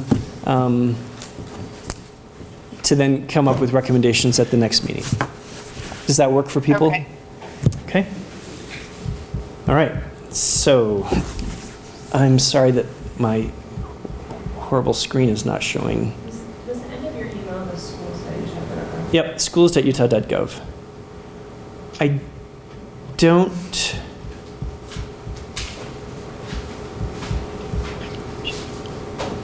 I think what I'm going to do, I will email all Deborah's points. What I'm going to do is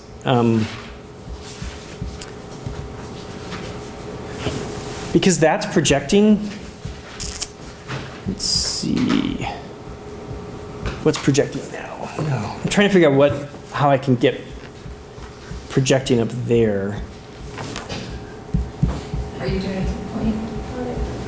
Yeah, okay. I don't know.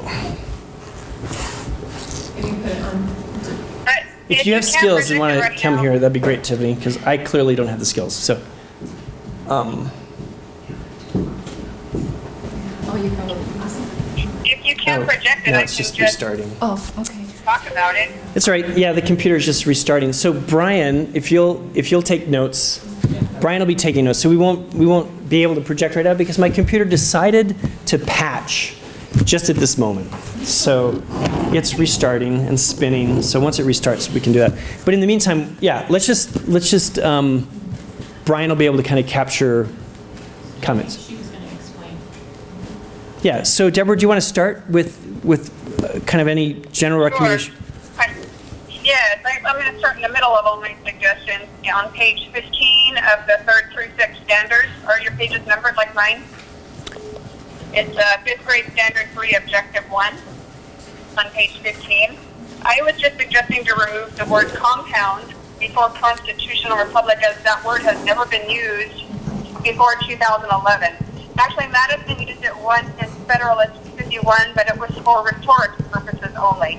And he actually used several qualifiers before constitutional republic, like extended Confederate commercial representative. So I'm thinking, why this one qualifier? Why now? It doesn't make sense. And I thought, why don't we just remove it? Yeah. Good point. We'll make a note of that. Okay. Deborah, the issue there is that we actually have a state statute that requires us to use the terminology compound constitutional republic.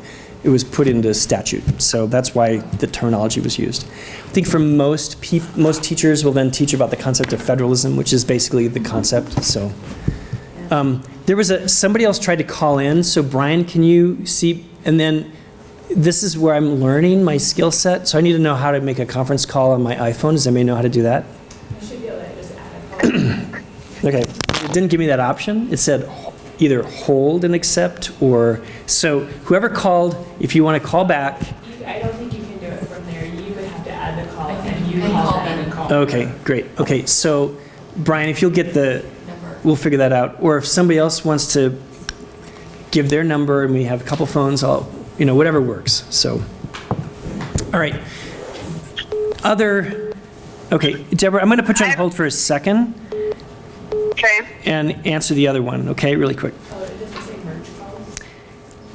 Hello, are you there? Yes. Okay. This is Christine Wagner. I'm going to need to turn you down on my screen, though. Yeah. Okay, there we go. Okay, so do you want me just to go through the notes that I have? You can start. All right, in kindergarten? one sec. Deborah, are you also on the phone now? Yes, I am. Okay, great. Okay, so we got you both. Because I just learned a new skill today. Thank you. Brianna, you can drop the mic and leave. You've done your... All right. Great. Okay. Okay, so on page 15 of Standard 2, it just talks about patriotism. And some of the concepts are a little broad and vague, and I'm just wondering what exactly they're going to be discussing. Are we talking about ideals such as liberty? I felt like a lot of the concepts were just a little too broad and vague. Okay, so we'll make a note of that, but what I'd love for you to do is kind of write that out your recommendation would be to clarify specific concepts when discussing patriotism and what those might be. So if we think about couching our recommendations in like positives, like fixes, that might help. Does that make sense? Okay, so decide what I would prefer it say. Yeah, I mean, you're certainly welcome to that. Yeah, I mean, if you want to provide as much clarity as possible about that. Okay. The next page, on page 16, objective 2E. Okay, and one sec. Is this the K2 document that we're talking about? It is, yes. All right. So this is K2. This is page 16. Uh-huh. And I will go back through and make recommendations. For now, these are just concerns of mine. Yeah. But E says identify and articulate the purpose and role of authority figures. I'm not understanding, I guess, what the purpose of that is. Okay. Yeah, I mean, so then what I would say is clarify, because, for example, I mean, and certainly other people who teach elementary could explain this, but we teach about community helpers a lot. So we're going to talk about if a police officer is telling you to stop or slow down, or if there's a crossing guard, or if the authority figure is the person at lunch duty telling you to quit throwing that ball, there's a reason why. So that's the systems of power, authority, and governance, which is a thematic strand in National Social Studies Conference. Standards is this idea about where's authority vested, who's got authority, why do we have rules, why not anarchy, but 7th grade, they wonder that as well, so. What was interesting about that, though, is that in first grade and second grade, they use very similar wording and list some of the same roles, but never say authority figures. So I thought it was interesting, why are we teaching them authority figures in Okay, yeah, right, sure. I liked the phrase community help, because I don't know, My daughters use that. They'll come home with a little cutout in second grade, the community helper of the environment. Or it says in the directed first grade, it says explain the roles of people. So we can talk about explaining the roles. right, Or police officer, the people you listen to, or Yeah. authority in school. So, again, these would be, I mean, so one of the challenges for us as a standards review committee is realizing that if you make these recommendations, I mean, you can certainly make as specific as you want to be, but kind of a general recommendation then from that might be clarity of vocabulary across the grades, or child-specific, language, or if you love the concept of community helper, that's a better replacement than authority figure, whatever. Does that make sense? Okay. so I have a question, going back to what. Yeah, I'm just kind of I'm wondering if the phones ever can hear the comments. So, not reinventing the wheel, is there, in your opinion, a set of standards that has an actual track record behind it that we could recommend that they look at? Because I know that they're like, for math, because it's my, that's my actual degree, the California math standards from 1998 were considered the gold standard, right? And so I'm just wondering, so my criticism is that I feel like we need a lot more specificity on history. There's, everything's really broad and vague, and that may lead to why, I talked to a couple of history teachers that said the same thing you did, that we're not really teaching that much history, and teachers seem to be overwhelmed by, the numeracy and the literacy. And maybe if we made it more straightforward, we would be able to get more history taught. If we say, okay, teach about, the following holidays, and who were the people that were involved in, Thanksgiving and Independence Day and Memorial Day, and that's, it's like a kindergarten, first grade kind of thing. But I do feel like there's just, it's, what we say about history is just really, even the Utah history, and my kids' experience with it under this is that they just don't really know that much about Father Escalante, and they don't know that much about Johnson's Army, and I think they should, and just, and in context with a timeline. It seems like we're looking at, these generalities and talk about the Civil War, but if you don't know that the Civil War was fourscore and,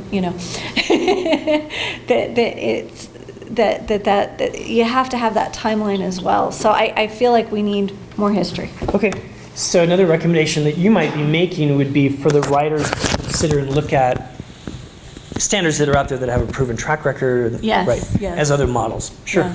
Yep. Okay. But the other recommendation might be to be very kind of manageable and articulate the kind of content knowledge, historical content knowledge that's required. Mm-hmm. The hard part, just so you know, with any standards working is kind of deciding who's in and who's out with a list of people, for example. Right. That is, I'm just saying, it's a really difficult task. Doesn't mean I think we need to do that, though, because the standards are so broad and vague here. If you look on page 19, some of them, they almost really don't say anything. Like, predict possible consequences for a variety of actions. I mean, you've got so many variables there that it really doesn't say anything. Or articulate how individual choices affect self, peers, and others. Well, what kinds of choices? Describe behaviors that contribute to cooperation within groups. What kinds of groups? It's just very, very broad and vague. Whereas if you did identify different groups that had, between Johnson's Army and the new settlers, or and you explain that historically, then you'd have a list of, for example, these particular points of history would address that. Mm-hmm. And then that brings the history into it, right? Because I mean, yeah. Sure. Yeah. All right, thanks. So I do agree that there is a need for more history, but I think it needs to be accurate and authentic history. It can't be, because if you do Johnson's Army, then you would have to do the massacre of the Northwestern Shoshone. And so I think you definitely would have to look whether the history that you're teaching is Eurocentric, or if it is a more global view of how history really played itself out. The Sand Creek Massacre, for instance, what perspective would that, how would you teach that? So, I think there are very many variables in that. I love the idea of more history, but I definitely think it needs to be authentic and accurate. And it has to come, and you have to teach it from the different perspectives. The Transcontinental Railroad, for instance. So many times we teach it from just one point of view, whereas there are differing points of view that allow students to recognize the true impact of the Transcontinental Railroad. So a lot of that is curriculum, I believe, crosses that line, but could you say, for instance, on that E, articulate how individual choices affect self-care? Would it help to say, use a historical example, or use a piece of history from this time period? Or is that more? It's possible. And I mean, I think this is where you're getting to the point where the old architecture of the standards was more like standard and objective, and so getting to more of a specific standard that has a demonstration of proficiency, that might embed a skill and might embed a discipline, like look at from how would a geographer explain X versus a historian? Things like that might be possibilities there. So again, think about this in terms of what the recommendation then would be that you would make in general. The hard part is, I mean, you're welcome to go into the weeds, okay? You're welcome to go into the weeds. Choose your weeds well, okay? Because the good news is you don't have to, you're gonna be able to tell the writers, all right, here's what we want, and then you're certainly welcome to be active in critiquing that process, but you don't have to, you're not going to have to write every single standard, okay? But we need that general sense of multiple perspectives and perspective taken. I need that in a recommendation that this committee feels like they can then send to the board, okay? Just a really quick question. I loved what she said, and it's so hard because of political incorrectness and all that now, but we have to get to truth and teaching our children truth. And I think the different perspectives helps to get rid of the gray area of untruth. And I also think that that will also teach the other things that are on this, the like more of that we want our children to be empathetic and understand different sides of view, and we want to have those other things, but that also comes down through the content and the academic history timeline that every kid should know and all that. Right. And again, it gets back to that whole massaging of the concept of what's a standard and what's curriculum, and where does that all fit? What's age appropriate? What's age appropriate, right? And they're trying to figure out a timeline for 300 years is just a little. Yep. So here's the charge I'm giving you, please, is for you to, while you're thinking of this, and I want you to make those recommendations. What we'll do is we'll create maybe even a Google Doc or something where you can just continue to add your thoughts and your ideas. If you cite specific standards, that's easier, so we know what you're talking about. You're talking about in second grade, this standard, I'd like to see more of this, but if you just have general, recommendations that you hope this committee will select, that's also great. And that we'll just keep the conversation going, and we need to figure out when we're going to meet again. And here's the challenge with that. It's the holidays. So my question to you is it is it desirable and possible to try to find another meeting time before Christmas? Or is this something that's going to have to happen in January? I have a list of dates before the 20th. You what? I vote before Christmas, while it's on the mind. Yeah, I mean, that's the question is, like, if we could find one specific time before Christmas while we're still working here, that's what Janae is saying. Wendy, what do you have? Well, I wonder if, like, I feel like a 2-week time to kind of digest and work and really focus might be a reasonable target, because my worry with waiting till after Christmas is that then we all have to come back and get our heads back in to where our thoughts were, this week. So I'd be inclined I'm 55. It's hard for me to remember what I did yesterday, so, Yeah. We're only meeting twice, is that it? 2 times. Yep. Yep. Yeah, I think ample time to work on a shared document would be Yeah. good. Okay. So that we can do more of that. So, Yeah, right now I've got dates. The earliest date I have that I found time for was December 9th, but most of them are between the 13th and the 20th. The 20th is the last day, because I figure we're not going to get any So- I'm gone the 15th on. yeah. So we're not gonna, what we'll do is we'll send out the doodle. We'll find the best number for the most people, because that's just the way life is. And you need to know if there's any ways that we can improve the process for those of you who can't physically attend. We will try that. Obviously, we're improvising right now, and I really appreciate your patience, those of you who are on the phone and on the web, in terms of just making sure. I just want you to know we really want to make sure we're hearing every voice of the people who are here. That's my charge. And what I will do is say we'll get a document up that people can see, and that you can feel good with what comes from that as recommendations to the board. I'm getting a general consensus that you would probably recommend a revision of the standards. Is that can I at least get a general sense that at least some, whether they're minor or major, you're going to be recommending some revisions. So if you think about it in terms of, I'm seeing a lot of head noddings. I can't see your heads nodding online, sorry. But, so there's that kind of general consensus. And then moving forward, it's like, well, what does that look like? What do we want to keep in? What do we want to make sure we focus on?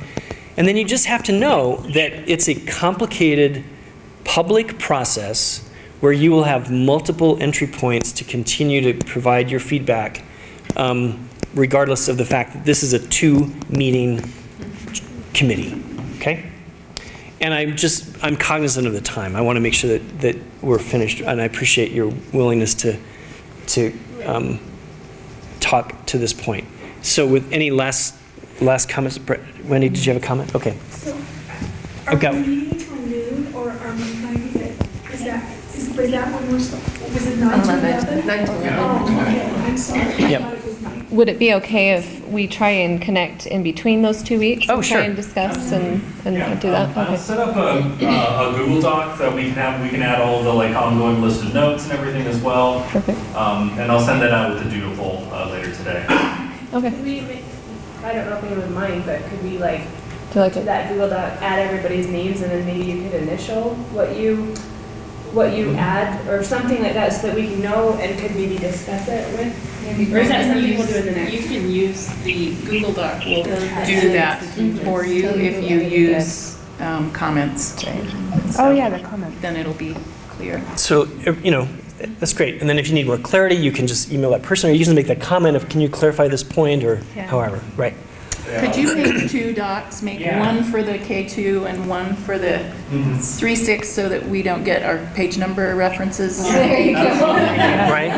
Thank you. We'll just make a shared folder, and then we'll have 1 sheet of notes for each one, and then we can add extra ones. If you find certain standards that we were talking about that you wanted to recommend for it or something like that, we can link those in there as well. Could we also make a contact sheet for all of us so that we have? Yeah, we've got a running contact sheet of everybody, so I can put that on there as well. Okay. All right. Well, I appreciate your time so much today. Thank you for those folks on the phone. Any last comments either of you want to make? Are we done We are- making comments on the standards? We're done, yeah, for right now. Please put those comments online. As soon as we get the Google Doc, we'll make sure we've added them, and then we'll keep at it. Okay. Great. Then I don't have any more comments. All my comments were standards-based. Okay, wonderful. Thank you. All right, thank you so much. Appreciate your time. I mean, it's part of being civically engaged is being here, so thank you for that. Okay.